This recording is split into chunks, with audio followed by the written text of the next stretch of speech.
Jadi hiduplah sesuai kemampuan Anda. Menjaga keseimbangan mengubah sikap tentang pengeluaran menjadi menabung. Hidup sesuai kemampuan Anda lebih dari sekadar anggaran yang seimbang. Itu berarti menyadari perbedaan antara kebutuhan dan keinginan, yang oleh Mark Twain disebut perbandingan antara keduanya adalah kematian karena kegembiraan. Anda juga perlu mempelajari cara membelanjakan uang Anda sesuai dengan kebutuhan Anda, dan bukan menurut standar tetangga atau sahabat Anda. Hidup sesuai kemampuan Anda berarti berhati-hati dengan uang. Jika Anda melakukannya dengan benar, Anda tidak akan merasa tidak mampu atau tidak bahagia karenanya. Bagian 1. Menjaga keseimbangan. 1. Buat daftar kebutuhan pokok. Ini termasuk makanan, barang-barang rumah tangga dan pakaian. Kebutuhan dasar adalah hal-hal yang Anda butuhkan untuk bertahan hidup.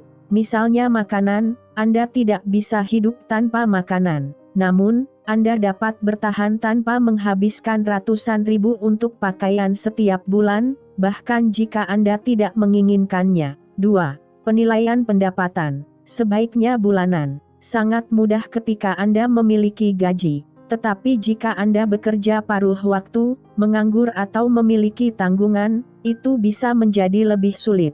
Cara terbaik untuk melakukan ini adalah dengan mengambil pendapatan atau anggaran bulanan Anda selama 3 bulan terakhir dan rata-rata. Ini dapat membantu Anda memperkirakan anggaran yang dibutuhkan berdasarkan kemampuan Anda. Ketika Anda memperkirakan penghasilan Anda, ingatlah untuk menyisihkan sebagian untuk membayar pajak. Tidak peduli berapa banyak yang Anda hasilkan, sepertinya lebih banyak uang sebelum Anda membayar pajak kepada negara. 3. Lacak semua pengeluaran. Pantau semua yang Anda beli, berapa banyak yang Anda belanjakan, dan di mana Anda membelinya. Tidak perlu terlalu detail, misalnya Rp800.000, belanja di Carrefour. Sekali lagi, mungkin lebih baik menghitung bulanan. Lihat berapa banyak yang Anda habiskan untuk hal-hal dasar dan layanan tambahan. Jika sulit melacak pengeluaran karena Anda membayar tunai dalam jumlah besar, atau Anda kesulitan melacak tagihan bulan lalu, Anda dapat mulai melacaknya untuk bulan ini atau bulan berikutnya. 4. Bandingkan penghasilan Anda dengan pengeluaran Anda. Lihat bagaimana kelanjutannya. Jika penghasilan Anda lebih tinggi dari pengeluaran Anda, semuanya baik-baik saja. Jika pendapatan dan pengeluaran Anda sama, berarti Anda tidak menabung sama sekali dan bermasalah jika pengeluaran Anda lebih banyak dari pendapatan Anda. Tentu saja, sebagai pelajar Anda tidak memiliki uang, tetapi Anda tetap perlu memikirkan bagaimana Anda dapat menabung lebih banyak di masa depan. 5. Perkirakan konsumsi Anda. Lihat di mana Anda menghabiskan uang paling banyak. Atur pengeluaran Anda, buat kategori kebutuhan dasar dan kategori pengeluaran lainnya sesuai dengan kebutuhan Anda, misalnya kategori snack. Kemudian catat semua pengeluaran berdasarkan kategori dan jumlahkan total untuk setiap kategori. 6. Mengurangi biaya tambahan. Anda mungkin akan menemukan bahwa setidaknya ada satu kategori lain selain hal-hal penting yang menghasilkan sebagian besar penghasilan Anda. Mari kita lihat apa yang dapat Anda potong dari bagian tersebut. Misalnya, jika Anda merencanakan 9 atau 10 kunjungan Starbucks dalam kategori makanan, Anda dapat menghemat $300.000 hanya dari diskon. Cobalah untuk mengurangi hal-hal yang tidak penting sampai penghasilan Anda melebihi pengeluaran Anda. Pada bagian ketiga Anda akan belajar lebih banyak tentang bagaimana Anda dapat menabung dengan lebih efektif. 7. Tingkatkan penghasilan Anda jika perlu. Anda mungkin menemukan bahwa pengeluaran Anda jauh lebih tinggi daripada penghasilan Anda, jadi Anda perlu melakukan lebih dari sekadar memotong pengeluaran. Mungkin Anda harus bekerja lembur, meminta kenaikan gaji, mendapatkan pekerjaan dengan gaji yang lebih baik, atau mencari pekerjaan tambahan. Jika ada anggota keluarga lain yang juga mencari nafkah, lihat apakah mereka bisa melakukan hal yang sama. Jika Anda memiliki anak remaja atau yang lebih tua, tanyakan apakah mereka dapat membantu dengan bekerja paruh waktu. 8. Tetapkan tujuan menabung. Tetapkan tujuan yang dapat dicapai dalam waktu yang wajar. Target bisa bermacam-macam, mungkin Anda hanya ingin mengeluarkan Rp1.500.000 per bulan, atau mungkin target Anda adalah menabung Rp1 juta per bulan untuk biaya liburan akhir tahun. Semakin spesifik dan dapat dicapai tujuan Anda, semakin besar kemungkinan Anda untuk mencapainya. Sasaran seperti mengurangi biaya terlalu kabur dan Anda merasa sulit untuk mengambil inisiatif atau mendekati sasaran Anda. 9. Simpan untuk keadaan darurat. Jika Anda benar-benar ingin hidup sesuai kemampuan, jangan biarkan keadaan tak terduga seperti kecelakaan atau kehilangan pekerjaan merusak keuangan Anda. Anda perlu menemukan cara untuk menabung untuk keadaan darurat, meskipun hanya beberapa ratus ribu sebulan. Uang ini secara bertahap akan bertambah dan Anda akan merasa lebih aman dan pasti daripada jika Anda menghabiskan uang setiap bulan tanpa biaya potensial. Bahkan menyisihkan uang receh di celengan darurat setiap hari dapat mempersiapkan mental Anda untuk menyisihkan uang untuk situasi yang tidak terduga. Bagian 2. Mengubah perspektif pengeluaran. 1. Bedakan antara apa yang Anda inginkan dan apa yang Anda butuhkan. Tentu, Anda mungkin berpikir Anda membutuhkan TV HD yang besar, tetapi apakah Anda dihantui oleh TV kecil atau tua? Benarkah Anda membutuhkan sepatu atau kacamata desainer, atau apakah Anda puas dengan model yang lebih murah? Apakah makan malam dengan pasangan Anda harus menghabiskan biaya beberapa ratus ribu setiap kali Anda dapat berbelanja murah atau memasak makan malam romantis di rumah?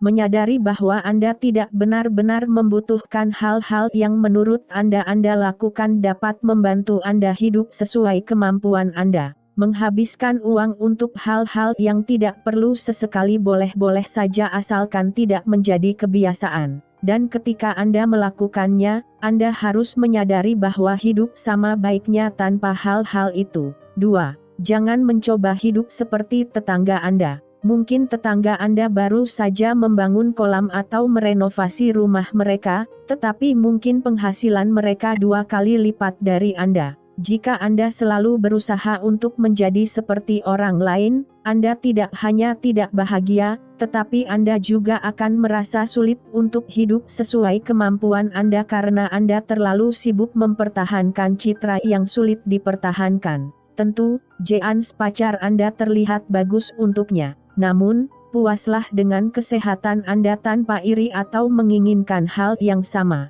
Kecemburuan dijamin membuat Anda tidak bahagia, dan Anda tidak akan pernah bahagia dengan apa yang Anda miliki. 3. Ubah definisi Anda tentang arti kaya. Menjadi kaya bukan berarti memiliki BMW atau berlibur tahunan ke luar negeri, ini bisa berarti memiliki cukup uang untuk membuat keluarga dan anak-anak Anda bahagia, ditambah uang ekstra untuk istirahat atau liburan sesekali. Cobalah untuk mendefinisikan apa itu kaya dan Anda akan santai dan tidak perlu khawatir tentang bagaimana orang lain memandang kekayaan Anda. 4. Sadari bahwa penghematan biaya tidak mempengaruhi kualitas hidup. Anda masih bisa makan enak dan menjamu teman di rumah daripada menghabiskan banyak uang untuk makan di luar. Apakah ini memperburuk kualitas hidup Anda? Sama sekali tidak. Di sisi lain, Anda masih dapat melakukan hal-hal yang Anda sukai, Anda akan melakukannya dengan cara yang sedikit berbeda.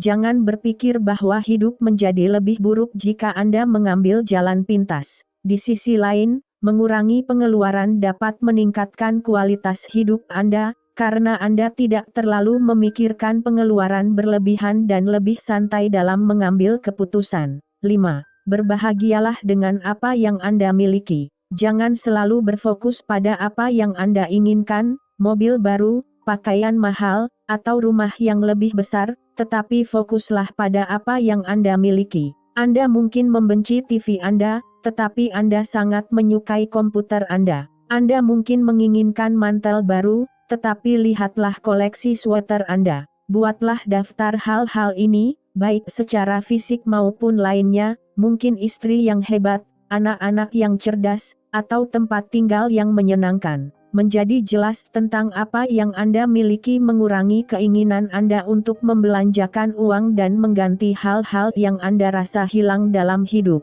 Bagian 3.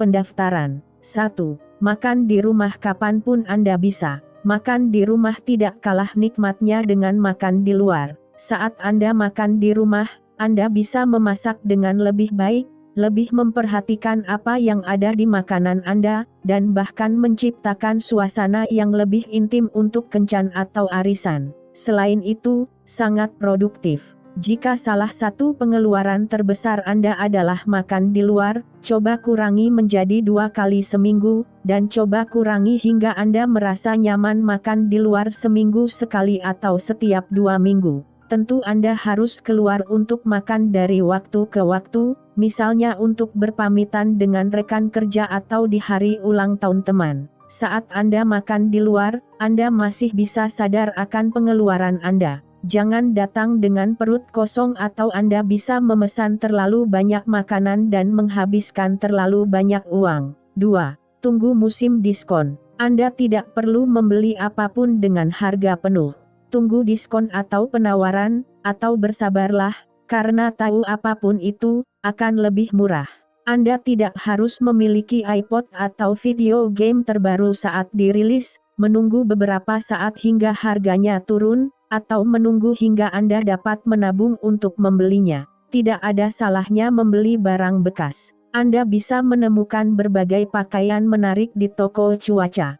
3. Bicaralah di rumah daripada di luar. Rayakan di rumah daripada pergi keluar. Undang teman Anda ke bioskop alih-alih pergi ke bioskop. Tinggal di rumah bisa lebih menyenangkan daripada pergi keluar karena Anda tidak harus berurusan dengan orang asing dan Anda memiliki kendali atas apa yang Anda makan. Jadi lain kali Anda ingin bertemu teman-teman Anda, undang mereka ke rumah Anda alih-alih bertemu di kafe atau bar. 4. Batalkan keanggotaan yang tidak perlu. Anda bisa menghabiskan ratusan ribu dolar sebulan untuk keanggotaan yang sebenarnya tidak Anda perlukan. Coba simpan beberapa di antaranya untuk mengurangi pengeluaran bulanan Anda. Keanggotaan gimnasium. Jika Anda hanya berlatih sekali atau 2 kali sebulan, batalkan keanggotaan ini dan mulai bekerja langganan majalah.